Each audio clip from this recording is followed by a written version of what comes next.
So guys, welcome to our channel once again. In today's video, we have here these 10 questions to answer on the topic non-metals and their compounds. So guys, this video will be about oxygen and sulfur. So ensure to stay till the end of this video. Also, if you want to answer any question here before we provide the answer, you can always pause this video and try out the answer to the question. So let's quickly go ahead and start with the first question here. It says, which of these following is used as a rocket fuel? So we have ethanoic acid, we have hydrochloric acid, we have sulfuric acid, and then we have nitric acid. So guys, the answer to this question will be option D here, and that's the nitric acid. So rocket fuel needs to be highly reactive and provide a large amount of energy when burned. So the correct fuel that will actually act for this will be the nitric acid. It's a powerful oxidizing agent and can react to produce a large amount of energy. So that's it, guys. Let's consider the next question.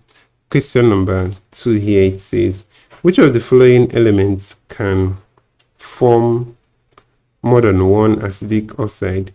We have A, sulfur, B, carbon, C, hydrogen, and D, aluminium. So guys, the answer to this question is option A, and that's sulfur. So let's consider the next question. Question number 3 here, it says, which of the following is the best starting material for the preparation of oxygen? Heating of trioxynitrate 5 of A, sodium, B, zinc, C, lead, and D, calcium. So guys, the answer to this question is option C, and that's lead. Heating of lead trioxynitrate 5 is the starting material for the production of oxygen.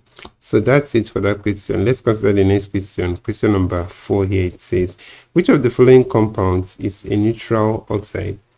A, carbon dioxide, B, sulfur 6 oxide, C, sulfur 4 oxide, and D, carbon 2 oxide. So guys, the answer to this question is option D here, and that's carbon 2 oxide or carbon monoxide. That's a neutral oxide. So a neutral oxide is an oxide that neither has acidic nor basic properties. So this carbon 2 oxide is actually an example of that. So let's consider the next question. Question number 5 here, it says, sulfur 4 oxide is a strong reducing agent in the presence of water due to the formation of A, hydroxide ion, B, trioxosulfate 4 ion, C, sulfur 6 oxide, and D, hydrogen sulfide. So guys, the answer to this question is option B here. That's the trioxosulfate 4 ions. So sulfur 4 oxide is actually a strong reducing agent in the presence of water due to the formation of trioxosulfate 4 ions.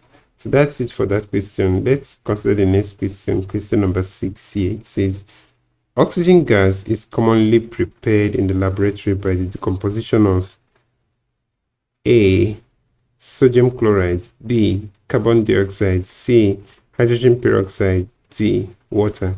So guys, the answer to this question is option C here, and that's the hydrogen peroxide. So let's consider the next question. Question number 7 here. It says, a brightly glowing splinter inserted into a test tube containing the unknown gas.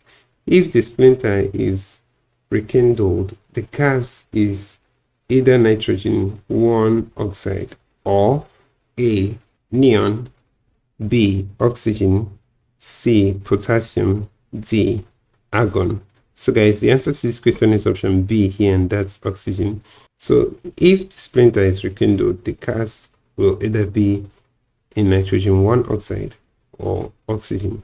Nitrogen 1 oxide can be distinguished then from oxygen by several differences in their behavior. So that's it for this question. Let's look at the next question.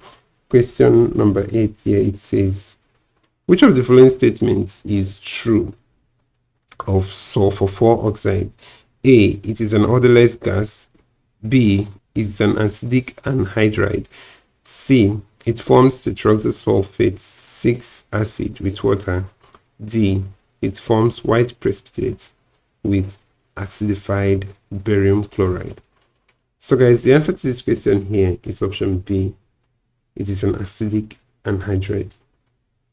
So let's consider the next question. Question number 9 here. It says, in the laboratory preparation of oxygen, dried oxygen is usually collected over A, tetroxosulfate 6 acid, B, hydrochloric acid, C, calcium chloride, D, mercury.